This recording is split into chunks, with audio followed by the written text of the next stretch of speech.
Hi everyone, math tips के online coaching platform पर आप सबका स्वागत है। हम यूनिट कर रहे हैं फोर्थ और फोर्थ यूनिट क्या अपनी कोऑर्डिनेट ज्योमेट्री और जिसका हम चैप्टर नंबर 11 कर रहे हैं जो हमारा स्ट्रेट लाइन, जिसकी हम लास्ट एक्सरसाइज में पहुंच चुके हैं। हमने फर्स्ट 4 एक्सरसाइज डिस्कस कर ली हैं। तो जो बच्चा फर्स्ट टाइम चैनल पे विजिट कर रहा है वो जाके फर्स्ट से लेकर 21 लेक्चर मैंने इसके डाल दिए, जिसमें हमने 4 की 4 एक्सरसाइज कंप्लीट की और फर्स्ट 2 लेक्चर हैं उनको बिल्कुल भी मिस ना करें, जिसमें हमने पूरी स्ट्रेट लाइन का इंट्रोडक्शन डाला है। अगर आपको एक बार स्ट्रेट लाइन की किस तरह की स्ट्रेट लाइन होते हैं, कैसे बनते हैं, 1 पॉइंट फॉर्म, 2 पॉइंट फॉर्म, ये अगर आपको समझ में आ गया, स्लोप क्या होता है, पैरेलल होंगी तो स्लोप क्या होगा, परपेंडिकुलर होगा तो स्लोप क्या होगा, अगर एक बार आपका क्लियर हो गया तो एग्जामिनर चाहे कैसा भी क्वेश्चन पूछ ले, आपका जो क्वेश्चन है वो नहीं रहेगा। तो मैं आपको सजेस्ट करूंगी लेक्चर फर्स्ट और सेकंड जाके आप जरूर देखें और आप जल्दी से जल्दी सेशन को शेयर कर दीजिए। और जो बच्चा फर्स्ट टाइम चैनल पे विजिट कर रहा है वो चैनल को सब्सक्राइब कर ले, ताकि उसको आने वाली हर वीडियो का जो नोटिफिकेशन है वो मिलता रहे, वरना शॉर्ट का नोटिफिकेशन है वो नहीं डलेगा और इम्पोर्टेंट 1 मार्क्स का क्वेश्चन है वो छूट जाएगा। इज फार्दर, इनमें से कौन सी जो लाइन है फार्दर फ्रॉम ओरिजिन, ओरिजिन से कौन सी लाइन है वो दूर है। ओरिजिन समझते होगे, जहां पर एक्स एक्सिस और वाई एक्सिस आपस में मीट करती है, मींस एक्स भी 0 होता है और वाई भी 0 होता है। उसने डायरेक्ट ये ना कह के कि परपेंडिकुलर डिस्टेंस फ्रॉम ओरिजिन, ये ना पूछ के उसने बता दिया कि कौन सी लाइन है जो ओरिजिन से दूर है, मतलब एक ऐसे होगी एक ऐसे होगी। जिसकी परपेंडिकुलर डिस्टेंस ज्यादा होगी वो ओरिजिन से दूर होगी, जिसकी परपेंडिकुलर डिस्टेंस ओरिजिन से कम होगी वो ओरिजिन के नजदीक होगी। क्लियर है। और ये क्वेश्चन लास्ट ईयर सेशनल में आया है, हो सकता है अब की बार भी आया होगा, तो इस क्वेश्चन को बिल्कुल हल्के में ना ले, बड़ा इंपॉर्टेंट क्वेश्चन है ये। ठीक है, तो हम फर्स्ट का चेक करेंगे, परपेंडिकुलर डिस्टेंस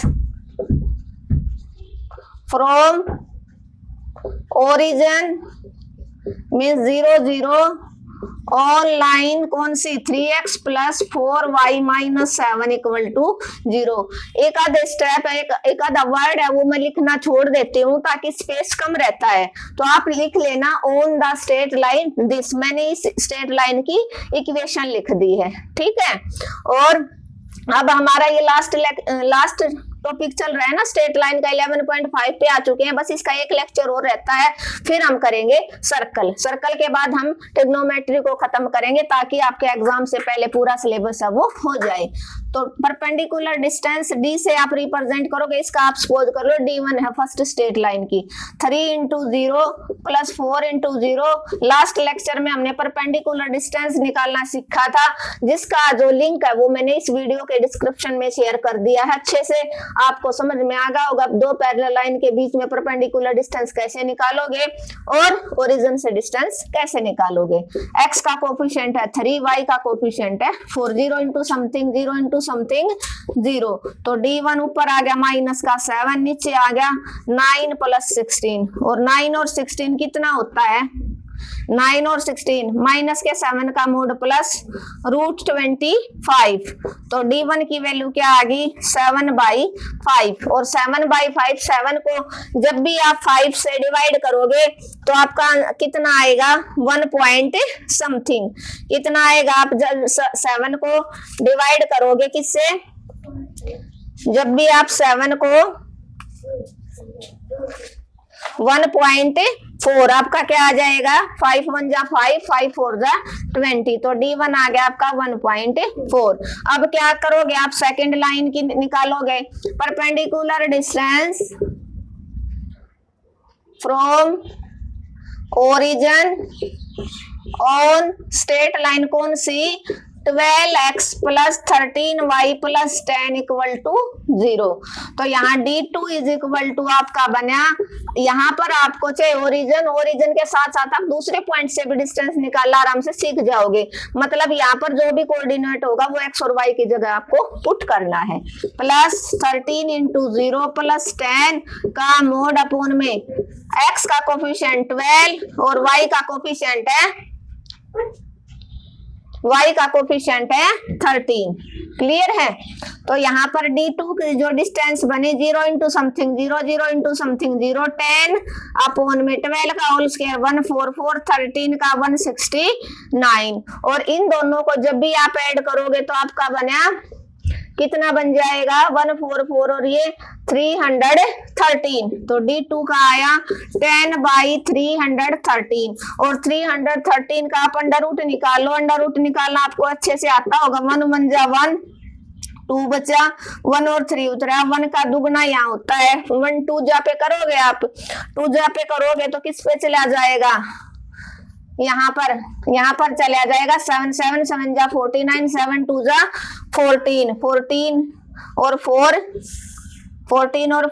18, 189। तो ये गया 7 पे, 8 पे ज्यादा हो जाता। 8 7 जा 56, 6 आ गया और 8 2 जा 16 और 5 ज्यादा आ जाएगा, ये 216 आ जाता। इसलिए हमने किस पे भेजा? 7 पे भेजा। ठीक है।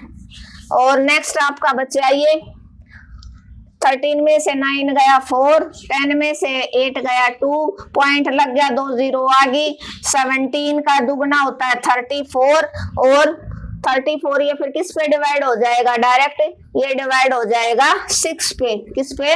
6 जा पे। तो D2 की वैल्यू आ गई 10/17.6। ऐसे आएगी ये। अंडर रूट निकालना जिस बच्चे को नहीं आता होगा वो मैंने सिखा दिया। पीछे से 2 का पेयर बनाते 13 पेयर में 3 अकेला। 1 1 जा 1, 3 में से 1 गया 2, 13 नीचे उतराया। उस 1 का दुगना यहाँ पर आता है। जैसे 17 का दुगना आया ना 34, तो 1 का डबल 2 आ गया। फिर जिस नंबर से मल्टीप्लाई करोगे वही हो जाएगा। आप सबको आता होगा मेरे ख्याल से, लेकिन फिर भी मैं कमजोर बच्चे के हिसाब से आपको समझा रही हूँ। तो इंटेलिजेंट बच्चे इस चीज को माइंड ना करें। तो दिस इंप्लाइज 10, इसका पॉइंट हटा दिया 10,176। तो आपका आया 100/176 मीन्स आपका आ जाएगा 0.5। तो किसकी डिस्टेंस है वो ज्यादा है? कौन सी नजदीक? फार्दर होगी ना, which is farther from origin. Origin से कौन सी दूर है? ये तो आई 1 पॉइंट समथिंग, ये 0 पॉइंट, ये तो नजदीक आई ना। तो ये सपोज कर लो ये वैल्यू तो 0.5 और ये है 1.4। तो क्या हो जाएगी? इक्वेशन जो फर्स्ट है, इक्वेशन आपका आंसर हो जाएगा। Equation first is farther from origin. Equation first है वो ओरिजिन से क्या हो जाएगी? दूर हो जाएगी। इक्वेशन जो फर्स्ट है वो ओरिजिन से क्या हो जाएगी? दूर हो जाएगी। क्लियर है? होपफुली क्लियर हो गया होगा। क्या था हमारे पास 2 स्ट्रेट लाइन है जिनकी हम परपेंडिकुलर डिस्टेंस फाइंड आउट कर रहे हैं।